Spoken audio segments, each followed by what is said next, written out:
وملي كان كيقول لهم هاد الشيء، جا عنده واحد الرئيس وسجد ليه وقال: بنتي يلاه ماتت، ولكن اجي حطيت ديك عليها وغتحيا. وناض يسوع تبعو هو وتلامذو.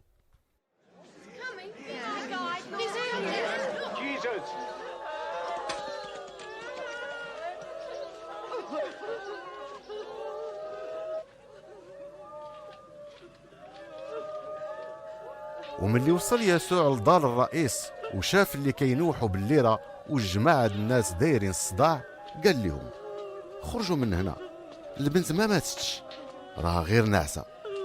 وهما يضحكوا عليه. وملي خرجهم يسوع برا، دخل وشد البنت من يدها وهي تنوض.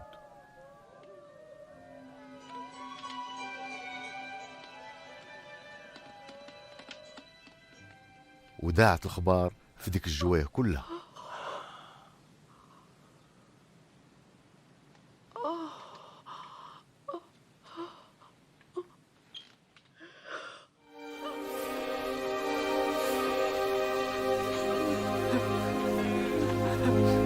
ومن بعد مشى يسوع لواحد المدينة سميتها نايين.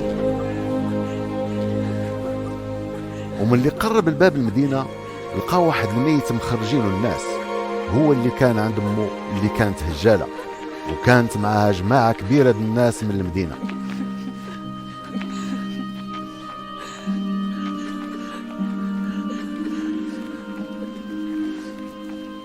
وغير شافها الرب يسوع حن عليها وقال لها: ما تبكيش.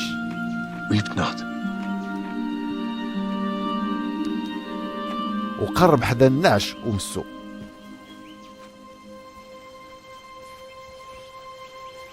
وقفوا اللي هازينه وقال: أولدي ليك كنقول نوض. وناض الميت وجلس وبدا كيتكلم، وعطاه يسوع لمه. وكاع الناس خافوا وعطاو العز الله، وقالوا: بان بيناتنا بعضين والله زار الشعب ديالو. وداعت الاخبار ديال يسوع في البلاد اليهوديه كلها وفي كاع الجوايه اللي دايرين بها.